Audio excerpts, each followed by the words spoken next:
Hello दोस्तों, welcome to spice of the kitchen. आज मैं आपके साथ शेयर करूंगी बहुत ही टेस्टी और स्पेशल धनिया पुदीना की ग्रीन चटनी।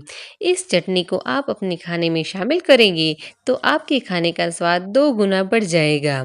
और ये ग्रीन चटनी ना सिर्फ सैंडविच के साथ बल्कि आप किसी भी तरीके की चाट हो या किसी भी पराठे के साथ या कोई भी स्टार्टर के साथ सर्व कर सकते हैं। साथ ही इस वीडियो में मैं आपको बताऊंगी कि कैसे चटनी को बिल्कुल हरा रखें और चटनी कैसे बनाएं जिससे चटनी में से पानी अलग ना निकले। तो चलिए टेस्टी टेस्टी चटनी बनाना स्टार्ट करते हैं। चटनी बनाने के लिए ग्राइंडिंग जार में सबसे पहले 12 से 15 लहसुन की कलियां ले लेंगे और एक बड़ा अदरक का टुकड़ा जिसको मैंने छोटे छोटे टुकड़ों में काट लिया है वो ऐड कर देंगे। साथ ही में 4 से 5 हरी मिर्च भी ऐड कर देंगे। हरी मिर्च को आप अपने टेस्ट के हिसाब से कम ज़्यादा कर सकते हैं। साथ ही में 1 छोटी चम्मच जीरा भी ऐड कर देंगे। जीरा चटनी को बहुत ही बढ़िया फ्लेवर देगा तो इसे ज़रूर से ऐड करें।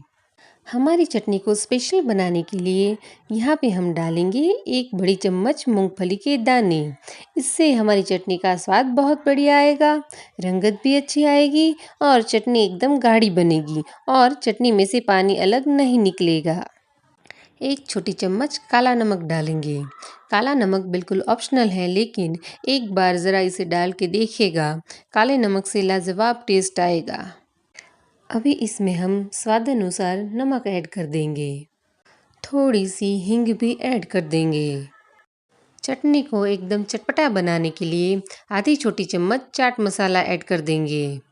अभी इन सारी चीज़ों को हम पीस लेंगे। देखिए ये अच्छे तरीके से पीस गया है।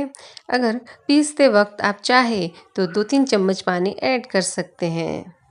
अभी इसमें हम डालेंगे हरा धनिया जिसे मैंने अच्छे से धो लिया है और ये लगभग 1 कप है।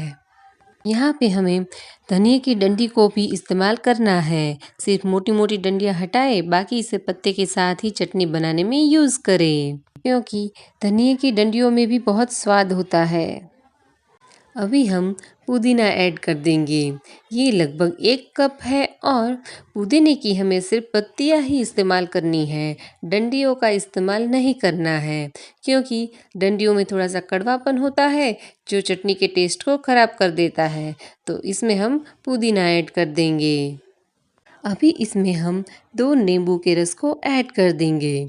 नींबू चटनी के हरे रंग को बनाए रखता है, इसीलिए जब हम धनिया और पुदीने को पीसते हैं उसी दौरान हमें नींबू के रस को ऐड कर देना है। अभी इसमें हम 6 से 7 आइस क्यूब डाल देंगे।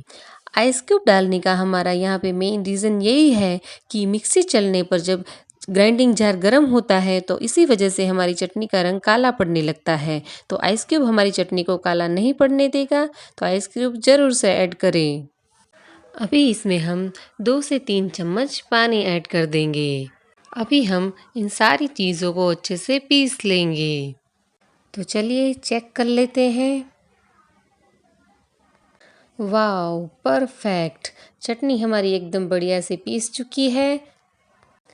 अगर आप थोड़ी पतली चटनी चाहते हैं तो थोड़ा पानी डाल के इसे पतला कर सकते हैं। अभी इसे हम एक बाउल में ट्रांसफ़र कर लेंगे। और ये देखिए फ्रेंड्स, हमारी चटनी का कलर कितना बढ़िया आया है। कितनी बढ़िया और टेस्टी चटनी बनके रेडी हो चुकी है। तो ये देखिए दोस्तों, हमारी चटनी का कलर कितना बढ़िया आया है, एकदम बढ़िया ग्रीन, और ये बिल्कुल भी काली नहीं पड़ेगी। दोस्तों, अगर आपको मेरी आज की रेसिपी पसंद आई है तो इसे लाइक करें, शेयर करें और अगर आप मेरी चैनल पे नए हैं तो इसे सब्सक्राइब करना ना भूलें। Thank you.